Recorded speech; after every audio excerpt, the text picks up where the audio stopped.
Yeah, like just need like more like robot giraffes on fire, like a drone whizzing through, a couple of turkey legs. Throw it to Sam.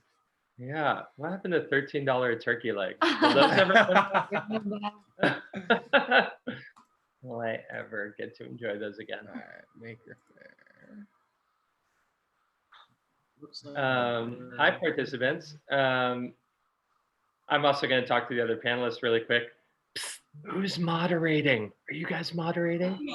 we Oh, are. perfect. Yeah, great. All right, so it looks like we're live on YouTube. So Let's get started. let's go ahead and do this. Okay. So I am Stephanie Keith, I'm Isaac Budman. and we are Budman Industries. So to launch into today's topic, 2020 has changed the world forever. We're living through a pivotal moment that history will look back on as the catalyst for change coming into the 21st century. While COVID-19 has been devastating, the remarkable thing about the human spirit is that in any tragedy emerges from it, you have innovation, community, and compassion. It was March 14th that we designed a face shield in our basement. And on March 17th, we set those files out to the world. Since that time, over 1 million Budman face shields have been produced, and it's received NIH approval thanks to our partners at IC3D. Now, none of this would have been possible if it weren't for a global community of makers. And we have 4 really exceptional leaders of this movement who really embody that human spirit with us today. So we want to start off. We'll ask some questions. If you guys could just introduce who you are and just a little bit about what you did before COVID-19. Medea, would you like to kick us off? Sure, I'll start. Hi, everyone. My name is Mediha Choksi, and I'm a research technologist at Columbia University. I work primarily in the libraries and in my sort of professional capacity. So right before COVID, I could be caught doing a number of things, everything from research to some teaching and tinkering with the 3D printers that we have. But I'm based in New York, and I'm just a full-time nerd. So that's a little bit about me. Mr. Ezzo? I am Jacob Ezzo. Before all of this, I was and still am the middle school chorus teacher at South Orange Middle School in South Orange, New Jersey. I've been there 7 years, just kind of day in, day out. I wake up and get paid to sing songs, which is pretty cool, and get to work with some awesome middle schoolers. Do a lot of music theater in terms of like music directing and set building and whatnot. And one of my big side initiatives as well is kind of trying to push STEAM education in the performing arts as well. And the folks from Something Labs. Hit it. All right. Hi, my name is Etta. Before all of this, I was working in medical device development, but in a little bit more of a regulated setting. My background is in bioengineering, but I've mostly been doing product development and program management at an ingestible sensor company out of the Bay Area. My name is Sam, and I live with Etta and 6 others here that became Something Labs. But now, let's see, before I worked as an exhibit developer at the Exploratorium in San Francisco. I spent the previous week before our shelter in place trying to make a wooden dog look like it was peeing. And now we're just Stephanie and Isaac fangirls. Me too. So, what we wanted to start off with here is it took America a little while to figure out that COVID-19 was going to happen. And so we're kind of curious what your personal experience was with, when did COVID-19 become real for you? Whoever wants to go first. Medea, would you like to kick us off in New York City there? Sure, I'll go ahead. So in New York City, it was definitely a slower sort of acceptance. It was phased a little bit. And of course, in the academic community, it was also even slower because there were so many factors to consider. So students that are on campus, services that are being offered to students. But for me personally, I think mid-January is when it started to get really real because I was going to visit family in Toronto. I'm actually Canadian, and my mom, who's been very much involved and is a researcher and is always sort of on top of everything, was like, I think you shouldn't come. There's this pandemic and it's getting really bad. It's almost it's not a pandemic yet, but it's going to be a pandemic and it's really bad and you should not travel.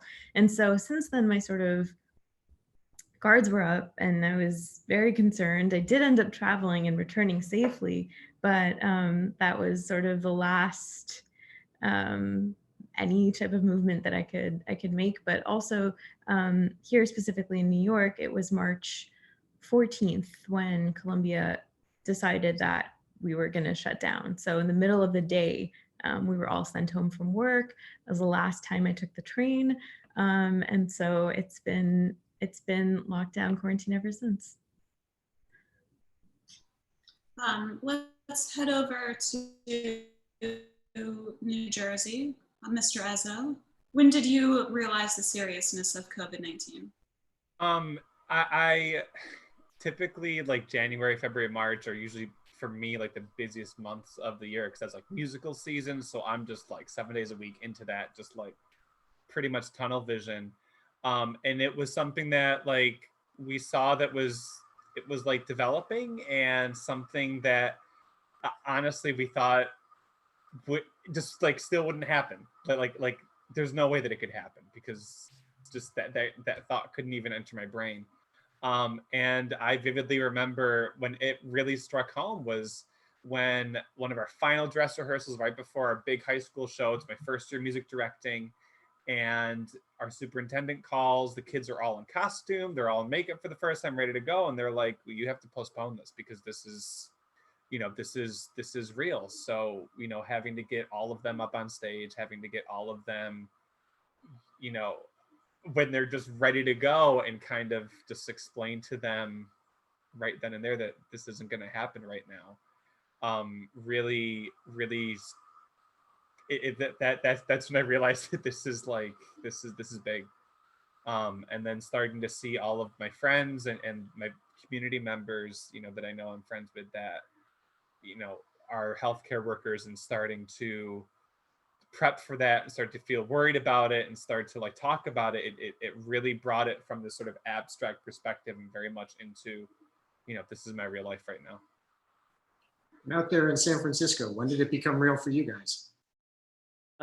It's interesting. I think every moment that you realize that it wasn't real just reflects a certain privilege of sorts. So it's the moments before your friends get sick, before your family gets sick, before you experience deaths in your community. And so it was actually slower out here. We live with a data scientist who was able to, who kind of knew that it was coming, I think, before any of us, and could see it coming from further away and knew that this was going to be a global effort and response. And then I think the next for us was friends in New York, all of whom had sickness in their communities. And then just when it became visceral, I work at a museum, and I remember when all the schools got canceled, being in the museum, and there were only 3 people left in the museum. And I remember it was like a very lovely family from the Midwest who had obviously spent a lot of time planning their vacation. And they were looking at their phone being like, whale watching's canceled, the exploratorium's gonna close, like, can the whales get COVID? And it was a moment of realizing like the public had already voted and it was time that, and it was unsure walking those hallways on the last day of knowing when something like that would be relevant and open again. And then it got more real with our housemate.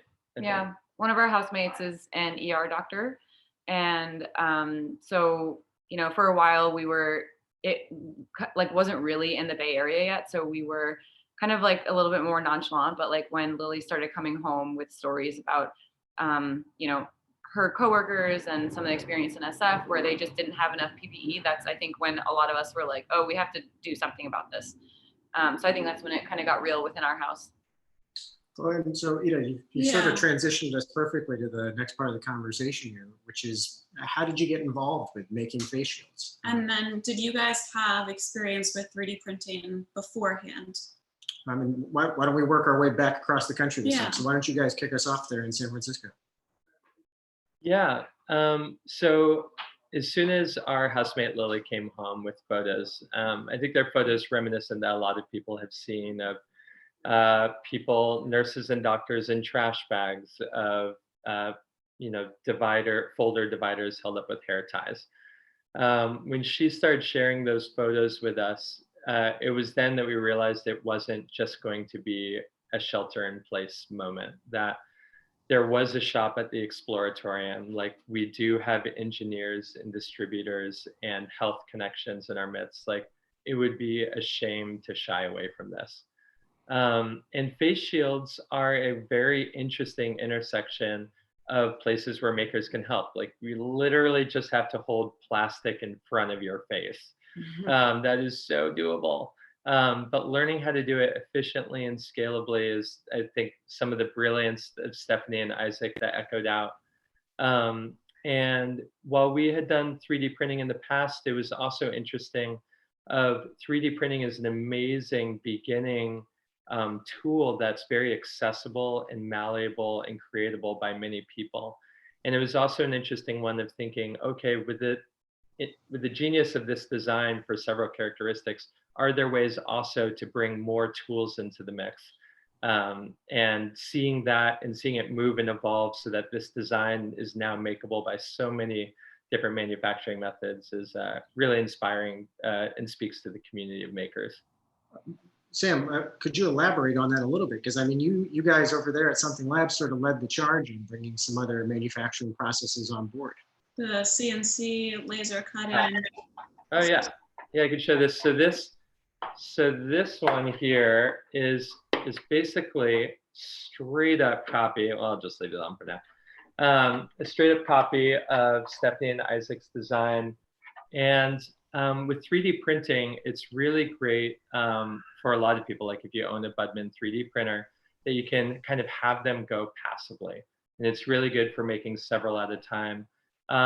For shops that do have the luck of having kind of larger tools, we kind of made a design on a CNC router and also a laser cut version and then a mold version. And I know a lot of people are injection molding these now. So it's kind of amazing to see it transition. And it has, 3D printing starts with this additive process, and then laser cutting and CNC is these subtractive processes, and now injection molding is back there again. But the idea was, for every person that has access to different tools, can you make them in the most efficient way possible? And so 3D printer is great for passively being able to do a lot of them at your home. It's incredible, it's accessible. And then CNC routers are great for somebody who has the ability to source that plastic and have shop time to do them in about 2 minutes for every visor. So it's neat. There are all these kind of amazing trade-offs as needs and materials and availability shift. And the more that's out there, it seems the merrier for everybody. Yeah. That's wonderful. Thank you, Sam. Jake, please tell us about your experience 3D printing and how you got started making face shields. Yeah, I mean, so I'm 1,000%, even I think to this day, I'm just a hobbyist 3D printer. I bought my first 3D printer in January as one of those, like, wake up on a Saturday morning and like the first 2 minutes you're on Amazon, you're like, that looks cool, and just like bought one just for no other reason than, I saw cool prints of like Baby Yoda and other stuff online. So I was like, I'm gonna do that. And then just kind of spent my time initially just kind of doing that and just learning the very basics of it, going through the beauty of bed leveling and going through all that wonderful sort of teething that you go through. And I picked it up pretty quickly. I was able to print off like some things for like my local board game group and just like just like little bits and bobs and whatnot, and able to refine it. And I really stuck to the or was attracted to like the fine tuning, the fine details, and like trying to get as clean a print as possible, as fast as possible. So that was just really neat. I really liked that. I was able to use it slightly for like prototyping to help my first Lego League group that we just started this year in town. Like we were working on something to help with like pedestrian safety. So I made like a door stopper that said like stop or something like that. So just like little things like that. And then I remember once we were home and once the shelter in place hit, my parents sent me a Syracuse.com article about Stephanie and Isaac about their design that they had, and they're like the local couple, you know, was able to do this. Local company was able to produce all these shields, and you know, I saw it and I was like, oh, that's really cool. And then someone else sent me the article again, and I was like, all right, this is something big. So went on the website, looked at it, saw that I could download the file, and I was just giddy to print anything at that point because it's still like that honeymoon phase. So printed it off, you know, it worked. And, you know, I had the other materials on hand, and then, you know, I posted a single picture on Facebook of it. And then someone in my town who is a parent of one of my students reached out, and they work at EMT or hospital, and asked for like 15. And then here we are. And Medea, we remember you live tweeting your experience getting involved here. So please tell us about your involvement with 3D printing and how you got started. Sure. So I have been experimenting with 3D printing over the last 3 to 4 years, mostly in my professional capacity, because I managed the 3D printing services out of Columbia. And so it was sort of just a deep dive right at when I got there. They were like, you're going to manage this program, so go. And so it was sort of learn everything I can. And then it actually became a hobbyist too. And I loved it ever since. And so that's sort of my history and experience with it. But this project and this PPE sort of intersection happened when I received an email from one of the doctors at the Columbia Medical Campus. So a Columbia affiliated doctor at the Columbia Medical Center, who also works at the New York Presbyterian System, reached out and wrote this very long kind of call out for help and said, you know, have you seen any of these 3D printed PPE projects that are circulating around this maker community online? I see your name online as affiliated with 3D printing. I'm just wondering, can you print any of these? And it was just a very long and desperate email with all of these links out to various shields, including the Budman Industries design. And so I got this email on a Thursday evening, one day after our campus is closed. And I just sat there thinking, if this was a normal work week, I'd be in the office tomorrow and I could print them out right away, but it's not, and I don't know what to do. And I actually just did something totally unprofessional. I just said, can I call you? Like, I don't know how to type all of this out. Can we just talk on the phone? So I call him at 10 p.m. and talk through his needs and talk through the various designs that were on the internet and what I thought. And then I said, I'll do all I can. I'll try to get on campus and try to print them out. They don't have any 3D printers at home. And I basically stayed up all night and sent a 6 a.m. email to my boss and my boss's boss and my boss's boss's boss, just so that I could kind of ring the alarms and get everyone's attention. And they responded right away and said I could get on campus. I could print as many as I'd like to. And they actually even said I could take the printers home. So I ended up just bringing them home because I thought it's probably going to be more efficient to have them here and be printing around the clock as opposed to be going back and forth to campus. So I lugged all these printers home with all the filaments that I could fit in the yellow cab, and I got to it. And so within the next day, I had about 15 prototypes. Some of them were a little wonky, and some of them, about 8 of them were perfect prototypes for Pierre, the cardiology fellow. And he said, thank you. He came by my apartment, grabbed them, and took them to the hospital and said, oh, let me get back to you. And then, by next morning, he was like, these are great. Can we have about 1,000? And then that's when I said, okay, I need to hop on social media. And so the live tweeting began, and the kind of call outs for collaborators, for more printers, for volunteers to help assemble, all sort of fell into place and started happening. Well, you're teeing this up perfectly. Yeah, for us, the snowball went so fast. It went from printing 300 in our basement to this community effort to this global effort. So if you guys can touch on the snowball effect in each one of your cities and towns, that would be great. what if you could sort of continue your train of thought there, Medea, Yeah. take us from Sure. you dropped off 15 to Dr. Pierre, and you've now realized that he needs 1,000. How do you make that transition?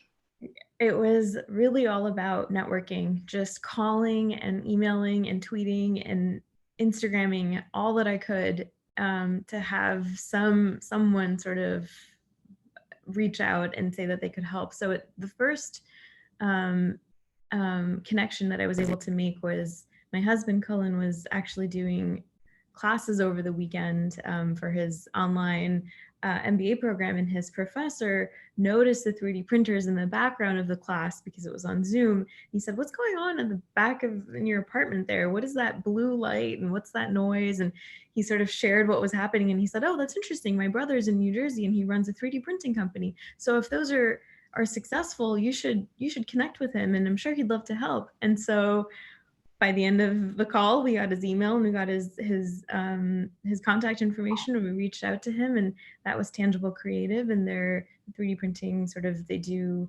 commercial production, and they were able to donate about 60 3D printers to us.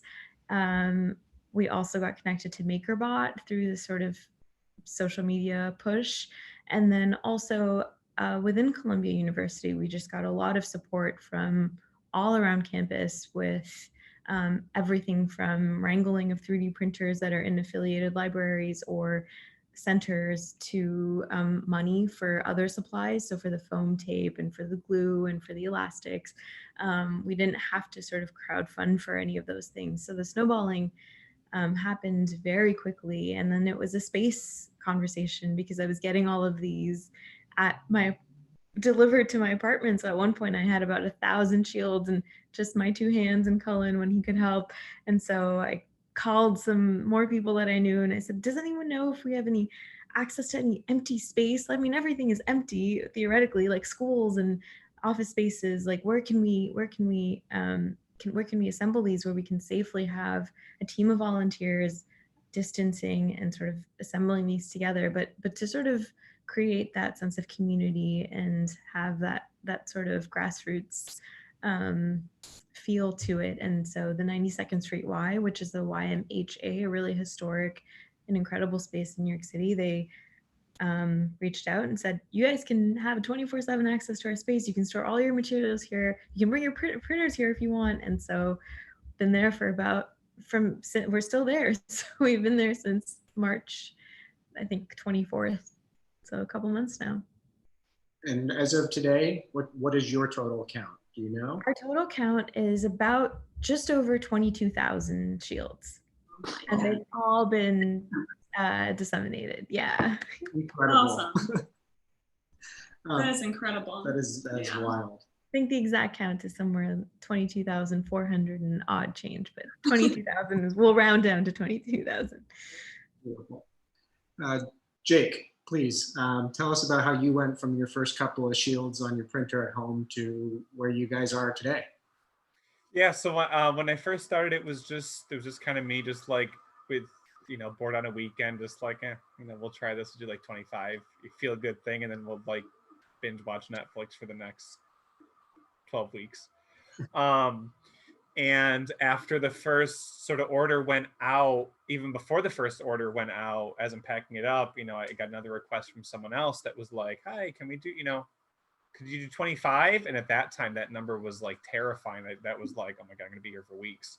And so, just kind of like working through that. And then, I'm sort of in the same situation of everything was taking place in my apartment. And that, 1-bedroom apartments aren't the most conducive to like 3D printing, assembling, glue, fumes, pets, food, just everything was just kind of like there. So I reached out to some of my friends, that live nearby and be like, "Hey, can you help put these things together?" So they helped, starting to assemble. And then at around that time, I was also able to start networking with people. And some of my students, some of my middle schoolers that have 3D printers in town, and start connecting that way. So I got like my 6th grader, one of my 6th grade chorus members, I got him on board because before all this happened, he was the one that was giving me tech support during the school day, the class would be over and I'd pull them aside and be like, hey, can you help me do this really quick? Okay, now go to class. So, that, and I was able to connect with one of my former students who's a senior, and also the captain of the robotics team at the high school. And he was able to lobby our superintendent, go in and get the high school's 3D printers too. And now, I mean, he is just a powerhouse now. I mean, he is by far just our top producer by like thousands, which is insanity. And just slowly starting to network more and more through social media. In terms of the printers itself, we had like a piece run on Fox, which got a lot of people in the state together, but also like Reddit, Facebook, the New Jersey Gov Twitter account, just like following that and just like trying to get people connected that way. And really, in terms of the assembly, just because, like I said, there's just not the space for it. It really got people excited that they could do it, they could help, and now we have just like a small army across town at all times, just like assembling. I think our youngest is 7 and our oldest is 81 years old that are just like putting stuff together. So I think getting that big group of, at first just kind of complete strangers that met like over a Reddit post or over a tweet, and we're like, hey, do you want to do this thing? And they're like, yeah, let's do it. And they just kind of like came on board, and we just kind of like agreed to sort of unspoken rules. Like, we're going to do this, we're going to do these 2 things, boom. And then we're just going to go for it. And things just started just quickly snowballing to where, we're moving between 1,500, 2,000 a week. That's incredible. How many people are helping? Families, students, part of the community? I know that you have a real estate agent helping you. Do you know the total amount of people that are helping? So we have between 30 and 40 people that are actively printing, the actual printing crews that are running like 24/7, just like printing nonstop. And we have about 100, I'll say between 120 and 150 assembly families in the community. That is between my middle schoolers, which is about 1/8 of our whole middle school now is like on my assembly teams, to a real estate agency, to some Broadway folks that are out of work right now, so they're just throwing in the effort, helping out, to just you name it, we're doing. The mayor has helped put stuff together, so I mean, it's really a full-time effort now. And we just crossed. I didn't put today's my little like ding ding ding we delivered post, but we will have gone over 31,000 delivered face shields as of this afternoon. 31,000 face shields from volunteers who span 8 decades in age. Yes. That is Something Labs. How did you guys go from your first to where you guys are now? Because I mean, you guys are involved in a lot of stuff beyond just face shields. Yeah. What happened, Eda? Why are we here? Great question. Well, I was just going to start by saying, like, I think the common thread here is that what everybody is saying is that this is all dependent on volunteers and having a really awesome network of people who are looking to help. And I think for me personally, that's like one of the hardest things, like asking people for help. But what I've learned, and I think what everybody here has learned, is that everybody is looking for a way to help, and people are so excited to be able to, like, a lot of people don't know how to and want to. And so giving them the opportunity to help in some way, I think is just like, people are just so grateful all around the board. For us, we had started within our house, Sam found your guys' amazing designs.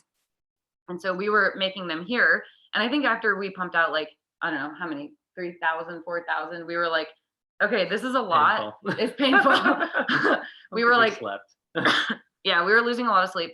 And so what we decided here was to have like a distributed manufacturing, similar to what the other panelists have described, where we recruited volunteers from around the community. And I think at this point, we've had, I think, 150 people who have contributed to making face shields. Our coordinators are really excited about having, as many people as we can help make these. And so Hannah, who is also with us, has done an awesome job at like distributing the face shields around our community. So a lot of people have helped with that. We also have an awesome network of committed drivers. So we probably have like 30 people who've been helping with driving these around, another like 15 who are helping with outreach to healthcare facilities. So I think like what it goes to show, like in summary, is just that, you know, ask people for help. They're so excited. Yeah, and that's what can help us make this happen. Yeah. And then as far as what Medea was talking about earlier about that online hustle, and Jake was too, is so helpful because people are looking for a connection and we don't have that normal ways of doing it. And so that led to, like, while we were able to make about 25,000 here, Boston Scientific was able to make 1 million. Yeah. And through Get Us PPE, that distribution network was insane. But also with snowballing, what's been really interesting is seeing the way that makers kind of, you like come for face shields and then you stay for other stuff. Face shields are an amazing way to bring us all in. And then since then, you know, staying in touch with health workers, we got, you know, intubation boxes and then PAPR shields and ventilation, ventilator parts. And now impermeable gowns, I feel like, are the new face shields for everyone who's trying to get into that protective barrier plastic market. But it is amazing. It is, people are looking, I think, for messages of hope, for places where they can transition anxiety into dedication. And so much of us have like a comical amount of free time now. And it's really good. Also, just a Jake's note, little kids are so good, tiny hands, amazing work, and they leave the cutest notes. And then as we had to shift between like thinner plastic and firmer plastic, like finding those rock climbers in your community has been amazing for getting on notches. So it's amazing, like everyone has a special role by being exactly who they are. And it's amazing to just see and witness all these communities. I think I want to just like elaborate on one of those points. Sam brought up the Get Us PPE, and that has been a really amazing resource. And I really recommend, I've also been volunteering with them a lot, and they are the biggest like repository of data on PPE needs. 12, okay, so getting talking points from our data scientist, who is also the head of data at Get Us PPE. So yeah, bias here, I guess. But so there are 12,000 institutions worth of data within that system, and that's all available to anybody who wants to look. And so that has been an amazing resource for us in the Bay Area, where, you know, we basically got a list of all the institutions within the Bay, and like have been doing outreach to all of them to be like, what do you need? Do you need gowns? Do you need face shields? Whatever you need, right? And so to, you know, the folks who are working in other parts of the country, like, please use that as a resource. Everything is open source. And yeah, and you know, if you don't have a lot of places within your city, do feel free to, you know, reach out to those places and ask them to fill out the request as well. So we have one of our viewers here chiming in saying everyone has a special role for being exactly who they are is such a beautiful takeaway. And absolutely, Sam. I mean, that's a wonderful sentiment. And it's truly, I mean, it's been something we've experienced in our local operation as well. Mm-hmm. I mean, one of the most remarkable things that we found is that about 50% of our volunteer force were all former service members. That veteran community really showed up in a big way up here. And I mean, that was incredibly moving for the two of us. But so as you guys grew through this whole process, you know, from March till now, you know, the next thing we'd sort of like to get your thoughts on are, what are some of the biggest challenges you faced? Like, what are some of the biggest challenges, and also what has been the most rewarding part of this whole experience? Sam and Etta, you want to carry us back through here? Oh, we talked a lot. I want to hear what Medea has to say. We'll come up later. Yeah. Sure, I can go ahead. Thanks. The most challenging piece, I think, has been, I think, getting real facts and numbers about PPE. So I think especially in New York, I think this was really mismanaged, and there has been a lot of disinformation and a lot of sort of cutting around the facts. about how much PPE is available, how much can be available, and even just going through sort of the cycle of we're receiving requests from, for example, nurses or doctors from multiple hospitals that are under the same network, and they're being told that they can use this, and then some are being told that they can't use this. And so it's like, well, we're all under the same system. And so we're quickly learning about how fragmented the hospital system is itself, let alone our sort of, government systems that are supposed to be providing this type of PPE to that whole sort of navigating all of that was very challenging, because some of that information had to be relayed back to, for example, my employers who are buying all of our supplies are like, okay, so how much more do you think you need? I mean, they've been, offering sort of unwavering support, but it was just so hard, because I'd be like, I see the news about, Apple is going to do 1 million shields, but I don't know when they're coming. So, we're going to have to do this other order of foam tape for $2,000. Thank you. So it's like, like navigating some of those hierarchies is very challenging. And then also just staying on top of communications was very challenging for me in particular, because I love making them. So it's like I'm busy making, and I'm like, oh wait, someone's calling me and has tried to reach me for 20 minutes now, and I have just been in the making and connecting with volunteers.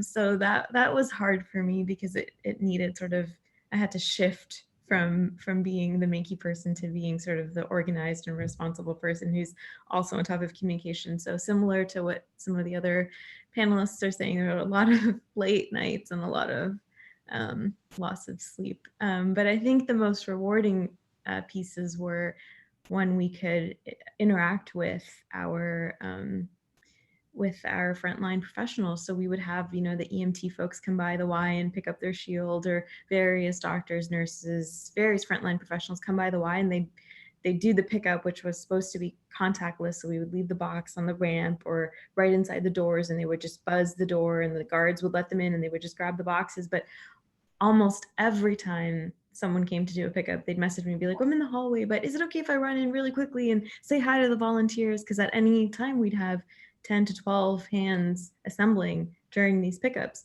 So they'd run in and say just some beautiful words of encouragement of just, thank you all for doing this. And we've had over 125 volunteers. Our doodle poll is full. And so that was just really special to share with the volunteers, with the frontline professionals. And then just seeing the photos too. They would all, even without us asking, they would send photos of, thank you so much for this. Like, here they are in use. And they would be like, multiple photos at once, and they're all sort of posing in them, which was really sweet to have and to archive them. So. I think you nailed it on the head. Almost what gave this whole movement momentum was that sort of the hierarchy and the slow responsive bureaucracy, and whereas makers are very agile, right? I mean, they're a group who are inventive, and they are like you, they are makers, so they want to get their hands on it, and they're going to get the response done fast, which I think is in part what kind of paved the way for this incredible global maker response in all these different areas. But that's pretty incredible. Jake, challenges, rewards. Yeah, I think definitely for me personally, my challenge has been just learning about pretty much every single aspect of what we've been doing on the fly, from 3D printing still, because like it's still only like 4 months now that I've had since my first one to now, and it's like so that, and the elastic learning, just kind of being clueless that these industries even existed before this, and like learning that there's different types of elastic and like different thread counts, and like talking to these people on the phone, they're like, well, 800 or 1,000 thread count, and I'm like, so just like learning about these things, or like just aggressively Googling while I'm on the phone with them, like looking up and being like, yes, we can do that. And like learning about the whole paper rolling business and paper rolling industry, or plastic rolling business and industry, and sort of organizing all of those thoughts for me has been difficult. And in addition, it's sort of a non-PPE thing, also balancing that with still teaching at the same time, like still making sure my kids are getting exactly what they need, you know, from 9 to 3, but also like, you know, they're going to get what they need, but I will have like a Zoom class on the side of the highway after, you know, in upstate New York, after I picked up like 1,000 shields and I'm on my way back. So like we'll have class, but it's in a cow field and that's fine. So like being able to balance those two things have been challenging. And I think my entire group as a whole is my administrative team has done a absolutely tremendous job of keeping this entirely grassroots organization focused with like laser type precision over these past 2 months and not letting anything falter or go to the side.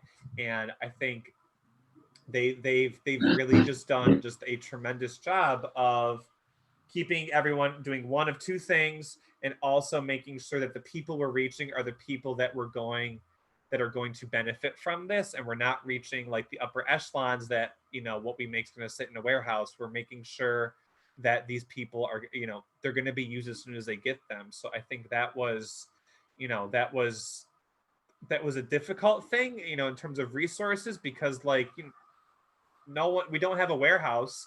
Our warehouse is someone's porch, you know, next to like their kid's bike. So nothing, we don't have a building per se. We don't have a place people go to assemble things. It's all, it's dependent on what the situation is. So trying to forecast what that's going to look like. So we initially thought that we were just going to plug small holes in the dam until like you know, we said Apple shows up, 3M shows up, these big companies shows up and relieve us, but they never came. So we eventually realized that's going to be us. So I think the forecasting resource allocation has been huge for that. But like I said, my administrative team has been just absolutely stellar with that. In terms of rewards, as a teacher, I always try to like spin it educationally, because like I don't know what else to do. So I think it's been beautiful that I've been able to give my kids an education, not only their school wise, but I think the lesson they've been learning for those that have been helping, whether they're especially the ones that have been printing, but also the kids have been putting stuff together. I think that's a better science skill, a life skill than could be taught in any normal classroom, because this is something that they're, you know, when they hold that piece of elastic and cut it to 24 inches, 2 days, you know, 4 days from now, it's going to be on someone's head, and it's going to be an ER doctor. You know, it's going to be an ambulance driver. That's going to be a firefighter. You know, they can see a direct correlation between the skill set that they have and what they're able to give back. And they're also seeing that no matter what you are, no matter where you come from, if you sang on Broadway, if you're in Beetlejuice on Broadway, if you are the head of a real estate company, if you are 7 years old, if you're 81, doesn't matter. You can all do the same thing, and you can all benefit humanity in the same way. And I think for me, just as a member of my community, just seeing people that are involved just like smile, see them laugh, see them talk, see that sort of normalcy that everyone has lost a little bit. That's all I could ask for. And on top of that, doing all this and keeping people safe, keeping our friends safe, keeping our loved ones safe, our hospital workers, just being able to do that, I think has been the biggest reward I could ask for. It's incredible, Jake. Absolutely beautiful. There are people who go to college to do supply chain that you've had to learn on the fly here. Mhm. So, I mean, there's whole degrees and master's programs dedicated to that. So it's a pretty amazing thing to sort of, and do it all without a distribution facility. I mean, that's a pretty incredible thing. For all of the panelists here. All the yeah. panels. Let's head over to San Francisco. Medea and Jake said so well. And just to add to some of that, from Medea's, I was just thinking, like, if you want to volunteer and feel all the good feels, distribution is where it's at. Like, the drivers just get to take stuff to people who are like, thank you. And then they're like, I didn't make this. But they totally deserve that accolades, because it is this total impromptu supply chain that we're making up. The challenges, one that Medea talked about, and actually Jake reflected when things go really well, is it is amazing to learn about where institutions are willing to offer support as an organization. When I hear every story now learning from other organizations, when Apple announces that they're going to make 1 million, when 3M does that, I know there are people in that company who hustled, often probably against that company, to make that possible. Every one of these efforts that I've seen is amazingly self-organized and is often leveraged at great risk to the organizers. And that goes on both the fabricator end and, as Medea was talking about, on the hospital end. There's so many weird systems where, the administration on one end will say they can't take this and they will fire people for taking it. And on the other end, like having to slip it in the back door to people who require it because they're not safe. And there's story after story of that, of realizing, like Jake said, like, we're it. That's it. The regulations and organizations weren't built to be able to adapt as fast as individuals can. And it's like the Medea and Jakes of the world and all those volunteers coming up that really make it possible. So leveraging that has been a big challenge, as well as plastic. I mean, just the way that Jake was talking about with supply chains, it is wild. I was like in the port of Alameda in a hot rod shop waiting for a donation from Coca-Cola coming from Iowa. And it was like nuts. So, and that changes every day, in and out. And like Jake said, of like recently, I think I impressed a group for the first time because we were dealing with PAPRs, which now has to do with like very fine polyurethane plastic. And just from feeling the sample, I was like, oh, is that 1.5 mil? And they were like, you have very finely calibrated fingers. I was like, I've done nothing but fondle plastic for 3 months. It is my only job, is to cheerlead and touch plastic in a variety of ways. And so those challenges on institutions and both materials have been big, but there have been amazing rewards. And Ed is going to talk about that part. I actually, so when someone was mentioning, the Apple partnership, and that actually brought up probably one of the most rewarding things for me. So early on, when Sam was working on these designs, he actually linked up with one of our good friends who works for Boston Scientific, and our friend there, her name is Alyssa Brandon. She was like, "Oh my God, like you guys are making thousands. We could make up to 1 million, hundreds of thousands." And so she actually took the design that y'all designed and like took that to her folks at Boston Scientific. And in the course of 6 weeks, they went from like an idea based on your design to distributing 1 million face shields around the country.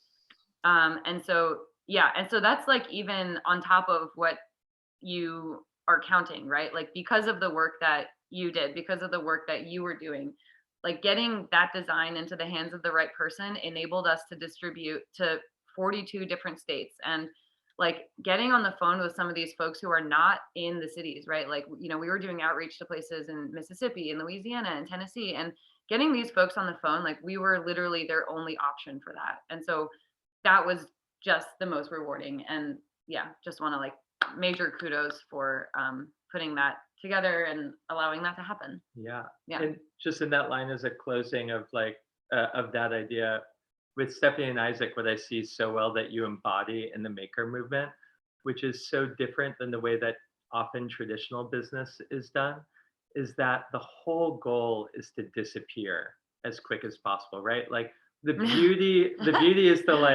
is to do it, and then like somebody that Medea drops a face shield to may never know where it came from, but they're able to feel that. And your designs, I just wrote Isaac because I saw his face shield on an article of an article of health workers in Mumbai. And we were like zoomed into the photo and we're like, that's definitely one. And it's amazing. It's like that wanting at all points to help out as much as possible and try to allow communities to self-organize and like leave ourselves out of that process. And to just have like 1 million flowers blossom.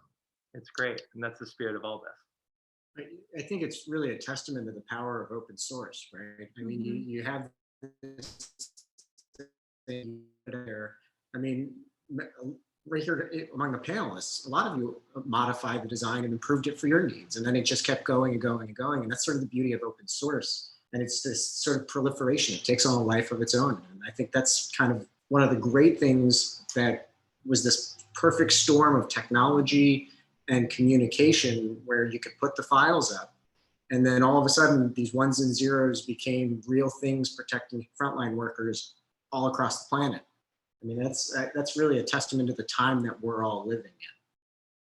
I think we have maybe one last question, but how has this changed your perspective on an outlook on the future? Where do you see things going from here? Are we still going to have mega corporations? Is the maker response the future? How has your experience changed your outlook on the future? Medea, you want to kick us off? Sure. It's really tough to know. I mean, I'm a very strong proponent of the open source community, of the hacking community, FOSS. So obviously I'm going to lean towards, like, of course, the maker community will always be there for sort of hacking our way through a crisis like this. I mean, I hope with respect to COVID that it doesn't get to the point that it was at, particularly in the really hard hit states like New York, and how trivial the situation really was. But I think this was a really, poignant time, or poignant sort of experience for me as a maker person, but also as someone who's a part of this community, because it really sort of inspired me. And I'm seeing it from sort of within and without, right? Like I'm inspired by Jake, by you, Sam, and by the others who are also doing this. So it's really interesting to sort of to see that and to be a part of it, and then also to continue forming these relationships and continue to grow. So I do think that we'll be strong, and we'll still be here, and we'll still be iterating on things, and maybe we'll make some of those plastic gowns. I don't know, but yeah, let's do it. So I don't know, but I think that our dedication and sort of our collective expertise are always going to sort of be there, and we're always going to be here and ready to go. That's sort of, it's a tough question. It's a tough question. It's a big question, right? Big question. Thank you, Medea. That's perfect. Jake, you want to take it? I think that, at least in my town, I think after this, more people than not will own a 3D printer. So if anything like this rears its head again, we'll just print a wall around it, or just like we will print whatever sort of solution that we have to. But I think in this town, in this sort of community, I think in my region, and I think just the mindset of from what I've seen across the country, people have seen a problem and they've gone one of two directions. They've either just sat and accepted that, or they said, okay, well, let's fix it. And they found how they were able to fix it, and they did it. It wasn't waiting. It wasn't a think tank waiting 6-8 weeks, talking, prototyping, aggregating data, and then like, oops, it's July and it's done. It's like, no, this works, get it done. And people are like, let's do it. And I think people's willingness to just go all in, set aside differences, set aside all of these sort of specializations, characteristics, and little cubicles that we put ourselves and label ourselves in throughout modern society, whether I have a bachelor's, I have a master's, I do this, I like this, I like that. All of that went away, and people were just helping people because that was the right thing to do. And the way that they did that was either driving in your car, operating a pair of scissors, pressing start on a printer, and then hopefully it coming out, or you like crying when it doesn't, or just like assembling things together, or applying super glue. If you could do any of those things, you could literally flatten the curve. And I'd like to think that our efforts in the region and across the country have led to that in these giant states. California, New York, New Jersey, I think we've been a big part of that. And I would be shocked if the efforts that we were able to do, because we were able to mobilize and because we just had that sort of let's fix it spirit, I would be shocked if we didn't play a part in that. Thanks, Jake. Sam, Etta, you want to wrap it up for us? Yeah. I think the biggest thing that this has shown us is that the power is really in our hands. And like, what everyone else has said here, like we all saw a gap and we saw that nobody was doing anything about it. And like, we were like, okay, well, I guess we have to be the ones to do it. Right. And I think that's the takeaway for me. We're all mobilizing and it's like up to us to make the change that we want to see and to fill in the gaps that there are. So I think that's like a big learning lesson for a lot of us around the country. There's so many groups like ours and like the ones represented here that are popping up. And I think the message that we're all taking away is like, we have to be that change. So. Yeah. One thing for me with the maker movement and what it means in the future is I think, it's interesting, like when we were able to push some things to industry, the end story is like, yeah, capitalism took over. And we were like, wait a second, like, let's put an earmark. We're going to break that down later. And when people that were able to make 1 million of them. But the amazing thing, I think, is that when you look at like the Ford and 3M face shields and you look at the ventilators, like those were developed in maker spaces. Like it takes 1 million sparks to get that fire up. And it actually is not even important that, here we have Stephanie Isaac who had one of them that really lit a flame. But just as much credit to the person who like took a washcloth and like their window and sawed it in half is like, got a face shield. Because it actually takes all of those. It takes a huge ecosystem. And it's part of, I think, that complex insurance plan against things like this. It needs that for resiliency. And the second thing I learned a lot is that I think in the maker movement, one thing that we often have is this desire to be the one with the idea. But it actually is so much about the hands, the phone calls on the phone, those late nights finding the space, the Medihas like calling up and tweeting out to everybody to find that. Like it takes everybody in so many different ways to actually make this happen. And they deserve just as much gratitude. Yeah, it's been amazing. Good job, people. Guys, we admire all of you, and we can't thank you enough for joining us today. Before we go, just for everybody who's out there, can you let them know the best place to follow you if they want to follow you? Medea, you want to? Sure. I'm on Twitter.